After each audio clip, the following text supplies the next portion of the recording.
Hello everyone, this is Shivam here and आज की इस वीडियो में हम बात करने वाले हैं हमारे गैसियस स्टेट के एक नए लेक्चर के बारे में। तो देखिए, इससे पहले वाले लेक्चर्स के अंदर हमने Boyle's law, Charles law and Gay Lussac law completely खत्म कर लिया था। उनके जितने भी डिफरेंट टाइप के कांसेप्ट बनते थे, ग्राफ बनते थे एंड न्यूमेरिकल बनते थे, वो सभी देख लिए हैं। अगर आपने वो वीडियो नहीं देखी है तो लिंक आपको डिस्क्रिप्शन बॉक्स में देखने को मिल जाएगा, वहां पर जाकर आप चेकआउट कर सकते हो, राइट। तो आज की हमारी वीडियो का जो नया टॉपिक है वो है एवोगैड्रो लॉ। हमारे पास आज की वीडियो का जो नया टॉपिक है वो है एवोगैड्रो लॉ, ठीक है। अब देखिए, हमने अभी तक डिफरेंट रिलेशन पढ़े हैं। वॉल्यूम और प्रेशर में क्या रिलेशन है, वॉल्यूम और टेम्परेचर में क्या रिलेशन है, प्रेशर और टेम्परेचर में क्या रिलेशन है। अभी तक हमने एक रिलेशन नहीं पढ़ा और वो है वॉल्यूम और नंबर ऑफ मोल्स का क्या रिलेशन है। तो वॉल्यूम और नंबर ऑफ मोल्स के बारे में जो रिलेशन क्रिएट करता है, जो रिलेशन बताता है, वो कौन सा लॉ है, वो है एवोगैड्रो लॉ, राइट। तो देखिए, एवोगैड्रो लॉ क्या कहता है, एवोगैड्रो लॉ कहता है अगर हम टेम्परेचर एंड प्रेशर को कांस्टेंट कर दें, अगर हम टेम्परेचर एंड प्रेशर को क्या कर दें, कांस्टेंट कर देंगे, तो इस कंडीशन के ऊपर जो हमारी वॉल्यूम होगी किसी भी गैस की, हमारी जो वॉल्यूम होगी किसी भी गैस की, वो डायरेक्टली प्रोपोर्शनल हो जाते हैं नंबर ऑफ मोल्स के, वो डायरेक्टली प्रोपोर्शनल हो जाएगी नंबर ऑफ मोल्स के। या फिर आप ये भी कह सकते हो जो वॉल्यूम है वो डायरेक्टली प्रोपोर्शनल हो जाएगी नंबर ऑफ पार्टिकल के, या फिर मॉलिक्यूल्स के। पार्टिकल्स कह लीजिए या फिर आप मॉलिक्यूल्स कह लीजिए, आपकी मर्जी है, आपकी श्रद्धा है। तो हमारे पास क्या कहता है एवोगैड्रो लॉ, एवोगैड्रो लॉ हमें कहता है कि अगर आप प्रेशर एंड टेम्परेचर को कांस्टेंट कर दोगे तो इस कंडीशन के ऊपर जो आपकी वॉल्यूम होगी वो डायरेक्टली प्रोपोर्शनल हो जाती है नंबर ऑफ मोल्स के। एंड हमें पता है जितने ज्यादा नंबर ऑफ मोल्स होंगे उतने ही ज्यादा मॉलिक्यूल्स भी देखने को मिलेंगे। तो हम इनडायरेक्टली ये भी कह सकते हैं कि वॉल्यूम जो है वो डायरेक्टली प्रोपोर्शनल हो जाएगी क्या, नंबर ऑफ पार्टिकल के। यानी कि अगर मुझे एक कंटेनर के नंबर ऑफ पार्टिकल पता चल जाएंगे तो मैं उसकी वॉल्यूम को प्रिडिक्ट कर सकता हूं। फॉर एग्जांपल, मान लीजिए मेरे पास अलग अलग कंटेनर है, ये मेरे पास ए कंटेनर है, ये मेरे पास बी कंटेनर है और ये मेरे पास सी कंटेनर है। तीन कंटेनर ले लिए। मान लीजिए इसमें H2 गैस फिल है, इसमें O2 गैस फिल है और इसमें N2 गैस फिल है, राइट। हमने कहा इसके अंदर एवोगैड्रो नंबर ऑफ मॉलिक्यूल है, इसके अंदर भी एवोगैड्रो नंबर ऑफ ऑक्सीजन के मॉलिक्यूल है, इसमें भी एवोगैड्रो नंबर ऑफ ऑक्सीजन के मॉलिक्यूल, नाइट्रोजन के मॉलिक्यूल है। तीनों के अंदर हमारे पास Avogadro number of molecules present है। तो पूछा जा रहा है, बताओ, तो मान लीजिए इसकी वॉल्यूम V1 है, इसकी V2, इसकी V3।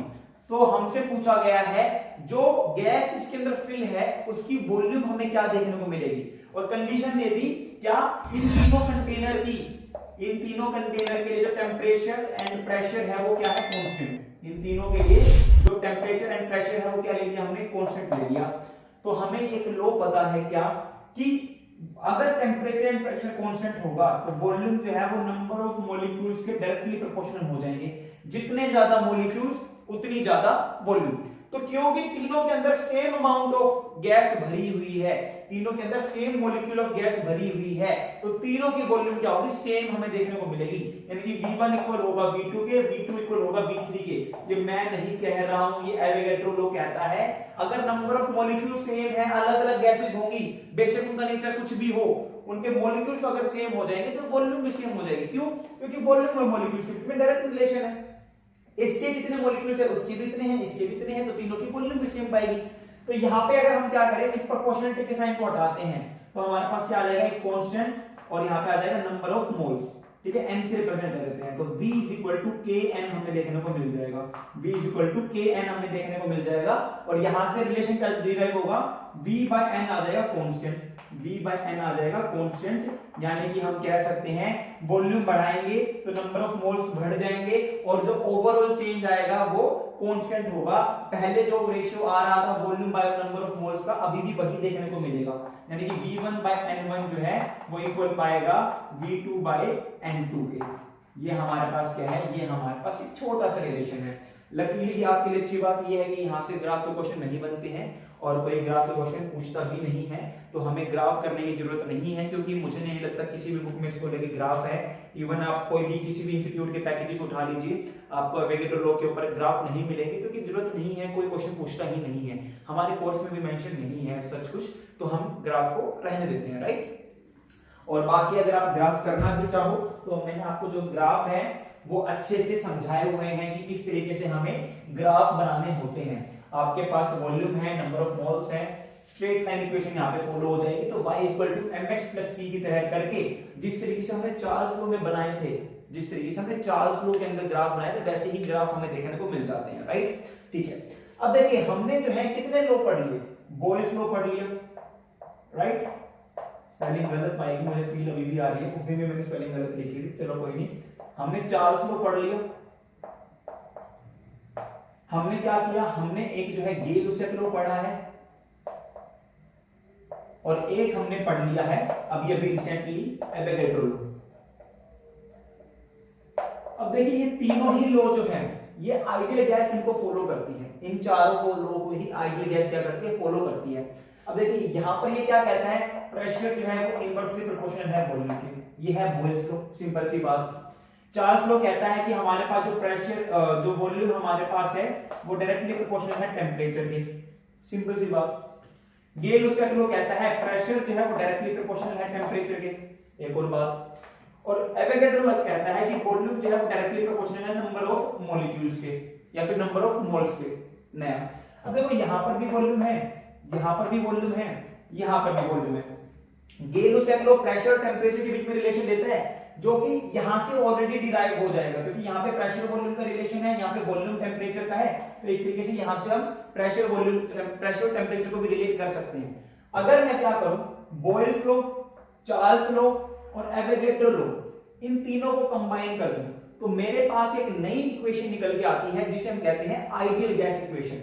तो हमें क्या चाहिए, हमें चाहिए आइडियल गैस इक्वेशन, यानी कि जो हमारी आइडियल गैस होगी, आइडियल गैस किसे कहते हैं, जिसके अंदर कोई भी इंटरेक्शन हमें देखने को नहीं मिलती है। तो अगर हमारे पास एक आइडियल गैस है तो आइडियल गैस किस ओवरऑल इक्वेशन को फॉलो करती है वो हमें निकालना है। तो क्या करते हैं, देखिए यहाँ पे वॉल्यूम और प्रेशर में क्या रिलेशन है, volume is inversely proportional to pressure, ये आ गई पहली। ये कहता है वॉल्यूम डायरेक्टली प्रोपोर्शनल है टेंपरेचर, ये आ गई दूसरी। और ये कहता है volume is directly proportional to number of molecule, ये आ गई तीसरी। तो इन तीनों को कंबाइन कर दूं क्या बन जाएगा, V is directly proportional to Tn by P, temperature directly proportional, number of molecule के डायरेक्टली प्रोपोर्शनल, प्रेशर के इनवर्सली प्रोपोर्शनल। प्रोपोर्शनलिटी का साइन को हटाएंगे तो क्या आएगा, कांस्टेंट। तो क्या आ जाएगा, V is equal to constant मान लीजिए मैंने कहा कह दिया K Nt by T, T को धर ले जाओ, और ये जो कांस्टेंट आता है ये आता है R, ठीक है, ये जो कांस्टेंट आता है ये आता है R। तो PV इज इक्वल टू क्या बन गई, nRT, PV is equal to nRT। और यही क्या होती है, ये होती है हमारे पास आइडियल गैस इक्वेशन, ये हमारे पास क्या होती है, आइडियल गैस इक्वेशन। चलिए इसको अलग से लिख लेते हैं और इसके बारे में थोड़ी सी चर्चाएं करते हैं कि आखिरकार आइडियल गैस इक्वेशन हमारे पास है क्या। और इसमें जो ये R है, जो कांस्टेंट हमने लिया है, इसके बारे में भी बातें जाननी बहुत इंपॉर्टेंट है। बहुत ज्यादा क्वेश्चंस यहाँ पे गैस कांस्टेंट को इन्वॉल्व रखते हैं। तो हमारे पास जो आइडियल गैस इक्वेशन आई है वो आई है PV is equal to nRT, right, exactly. जहां पे P क्या है, प्रेशर, V क्या है, वॉल्यूम, N क्या है, नंबर ऑफ मोल, R क्या होता है, R होता है हमारे पास कांस्टेंट और इसका नाम होता है गैस कांस्टेंट। R क्या होता है हमारे पास यहाँ पे, गैस कांस्टेंट, ठीक है। और R की हमें डिफरेंट डिफरेंट वैल्यू देखने को मिलती है डिपेंडिंग अपॉन हमने क्या यूज करनी है, यूनिट। डिपेंडिंग अपॉन यूनिट हमारे पास डिफरेंट डिफरेंट R वैल्यू होती है। जैसे कि एक वैल्यू हमारे पास है 8.314 जूल केल्विन -1 मोल -1। ये तब यूनिट यूज करनी है जब आपको एनर्जी प्रोवाइड कर रखी हो और जूल में आपको आंसर निकालना हो, ठीक है। एक और जनरली यही यूज होती है, जनरली यही यूज होती है, ठीक है, क्योंकि ये ऐसा यूनिट में है सारे, एनर्जी, टेम्परेचर और मोल ऐसा यूनिट में है। दूसरी होती है हमारे पास 2 कैलोरी केल्विन -1 मोल -1। अगर आपको आंसर चाहिए कैलोरी में तो ये यूनिट यूज होती है। वैसे तो इसकी वैल्यू होती है 1.97 कैलोरी केल्विन -1 मोल -1, बट 1.97 को राउंड ऑफ करते हैं तो 2 ही बनता है, तो इसको ये वैल्यू रख लेते हैं। और अगर आपको लीटर और एटीएम में, प्रेशर अगर आपको दे रखा है एटीएम में, वॉल्यूम दे रखी है लीटर में, तो आपको कौन सी यूनिट यूज करनी है, 0.0821 लीटर एटीएम केल्विन -1 मोल -1। देखिए मैं आपको साथ ही साथ बताता चल रहा हूं आपको कौन सी गैस कांस्टेंट यूनिट कब यूज करनी है। ये तब यूज होगी जब प्रेशर एटीएम में, वॉल्यूम लीटर में दे रखी है। ये तब यूज होगी जब आपसे आंसर कैलोरी में पूछ रखा है, और ये तब यूज होगी जब जूल की जरूरत पड़ेगी, यानी कि ना तो ये दे रखा है ना ही ये, तब जाके ये यूज होगा। तो डिपेंडिंग अपॉन आपके क्वेश्चंस में कौन सी यूनिट यूज कर रखी है और आंसर में किस यूनिट में आंसर पूछा हुआ है, उसके अकॉर्डिंग हम क्या कर सकते हैं, अलग अलग वैल्यू गैस कांस्टेंट की यूज कर सकते हैं। और ये हमारे पास क्या है, ये हमारे पास है आइडियल गैस इक्वेशन। अब देखिए आइडियल गैस इक्वेशन से हम एक चीज और निकाल सकते हैं, वो है कंबाइंड गैस इक्वेशन। एक इक्वेशन है बहुत इंपॉर्टेंट, इसके अभी न्यूमेरिकल भी देखेंगे। एक हमारे पास है कंबाइंड गैस इक्वेशन। अब देखिए अगर मैं क्या करूं, नंबर ऑफ मोल्स को कांस्टेंट कर दूं, अगर मैं नंबर ऑफ मोल को क्या कर दूं, कांस्टेंट कर दूं। मैंने क्या किया, एक बीकर लिया, उसके अंदर जो नंबर ऑफ मोल्स थे गैस के वो कांस्टेंट कर दिए।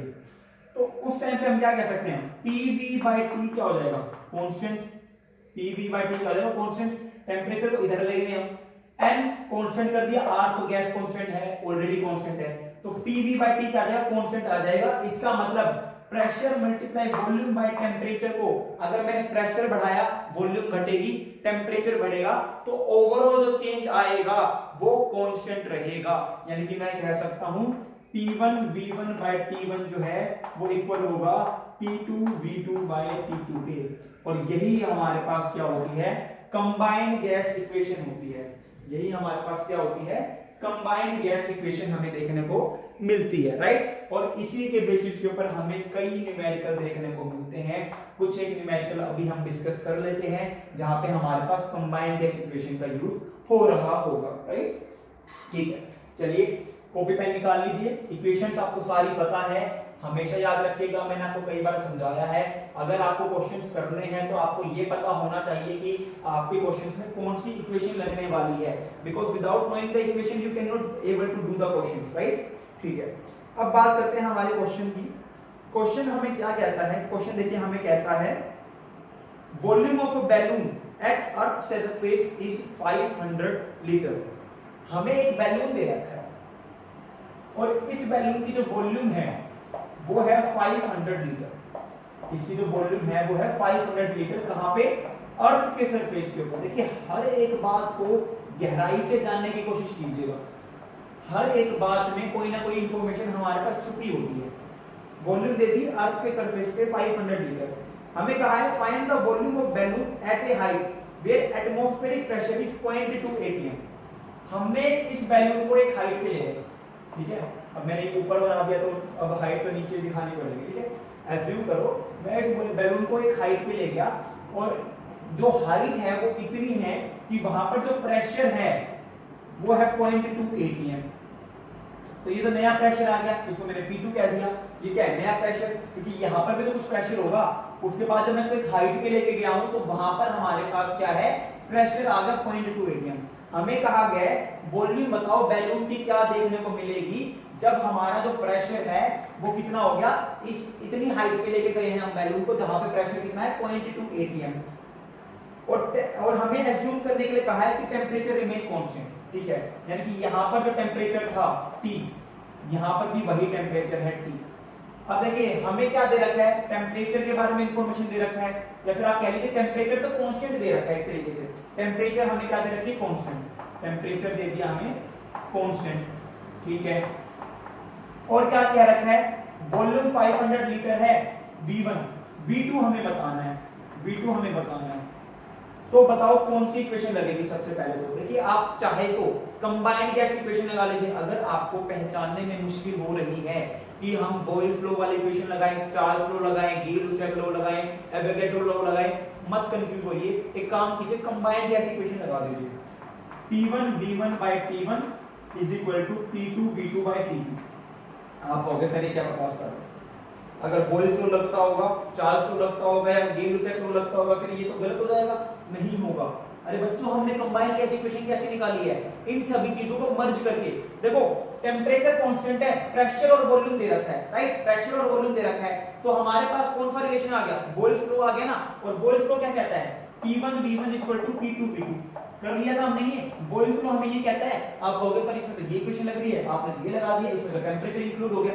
अरे बच्चों ये सोचो टेम्परेचर कांस्टेंट बताया है, यानी कि जो पहले टेम्परेचर था अभी भी वो टेम्परेचर है, तो इसको मैंने T कहा, इसको भी मैं क्या कह दूंगा T, T से T कैंसिल आउट और मेरे पास इक्वेशन क्या बन गई P1 V1 P2 V2। लो जो इक्वेशन चाहिए थी वही तो बन गई हमारे पास, कहां दिक्कत आई? तो कंफ्यूजन हो रही है तो आप समझ के चलो, कंबाइंड गैस इक्वेशन लगा दो, जो चीज कांस्टेंट होगी यहाँ पे और यहाँ पे वो कैंसिल आउट हो जाएगी, एक जो रिलेशन चाहिए था वो बन के आ जाएगा। तो सारी प्रॉब्लम मैंने अब आपकी खत्म कर दी है।